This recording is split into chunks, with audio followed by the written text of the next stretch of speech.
did you get started? I actually sort of backed into it. I went to Southern Illinois University, majored in film production. After I got out of there, I spent about a year and a half knocking around sort of as a roving cartoonist, doing daily advertisements for a few local taverns. And I answered an ad one day for the Bally Midway Company. He had no money. He had nothing. I mean, he basically came in with, you know, these ratty old clothes in his portfolio, and he had a car in which, you know, he had a dryer vent hose hooked up to the outside of the car, and when he'd get in the car, he'd put the hose with a rubber band around his head, and he'd drive down the street like this because the car had an exhaust leak.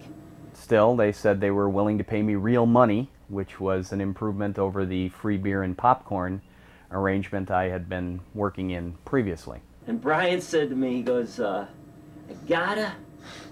won't take a dime less than $300 a month. And here we are, this big game company, and I thought, yeah, we could do better than that.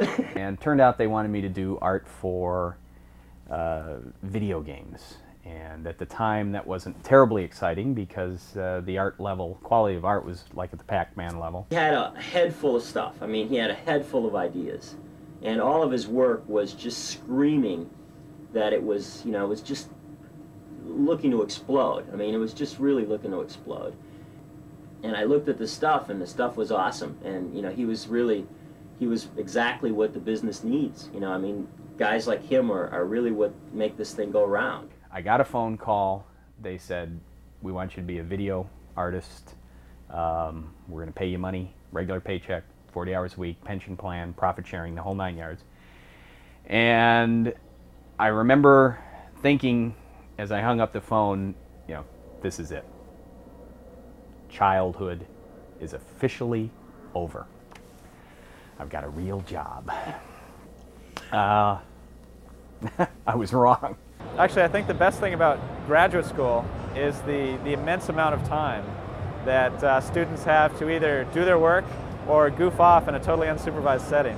So what I did more often than not was play a lot of games.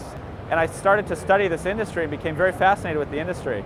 So I ended up spending more time studying the industry than working on my dissertation.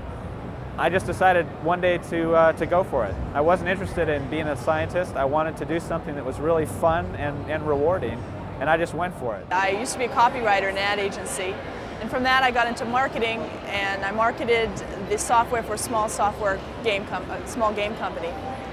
From then, I realized I learned a lot about what the designers were doing, and it's an awful lot of writing and awful lot of planning and attention to detail, and I said, I can do that. I was lucky kind of when I was starting out that nobody knew anything about video games. The business was like 3 years old, so basically they were just hiring any young kid on the street who could bullshit his way into a job.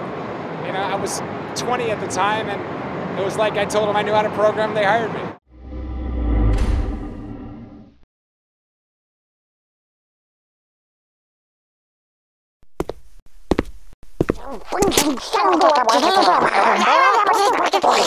Please go.